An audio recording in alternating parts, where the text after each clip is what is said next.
Good day everyone. So today I will give analysis about an artifact called lusong or mortar. Content.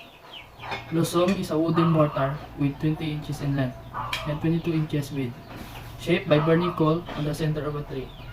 Trunk and then scooping out the burnt parts and smoothing out the receptacle with a chisel or sandpaper.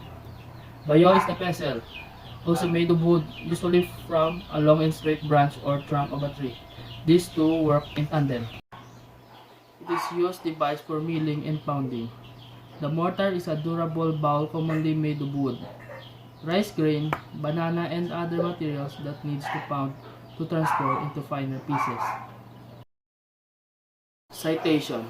This artifact lusong is owned by my grandmother Elpidia Bade, and it was handed down by her parents for useful purposes in late 1930s. Until now, artifact is still useful in the present era.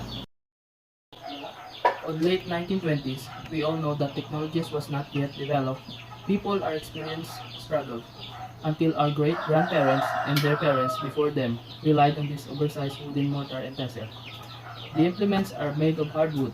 They decided to build this useful equipment in the year late 1920s because farming was known their job intended to supply in their daily needs.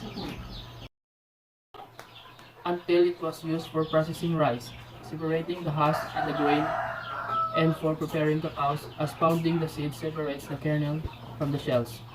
A popular treat, the nilupak, was traditionally processed by grinding boiled saba, a native banana cultivar, with grated coconut and sugar. Then, in that time, people has idea to sell food products until now by the help of this lusong. Communication. According to my grandmother Elpidia Bade, the owner, in my short interview, this lusong have many purposes. She gave all the details about how she acquired the lusong in her parents. I also interviewed my father Jerome Bade about the artifact, then their statements correlate.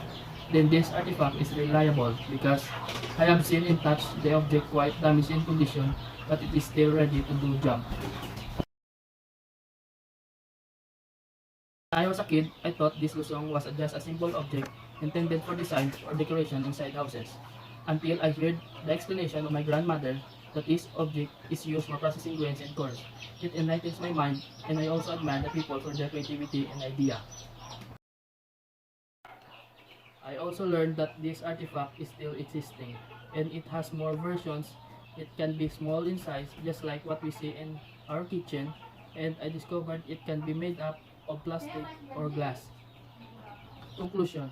This lusong artifact tells us our society in the past has creativity and uniqueness. This strategy of using lusong has a big contribution to avoid hunger. We all know that farming is one of the jobs of our ancestors to sustain in our daily lives. Also, it indicates how rich in sources in society in the past. But as time goes by many technologies are existing to help farmers, but we should preserve this artifact because it shows rich culture and practices of our beloved ancestors.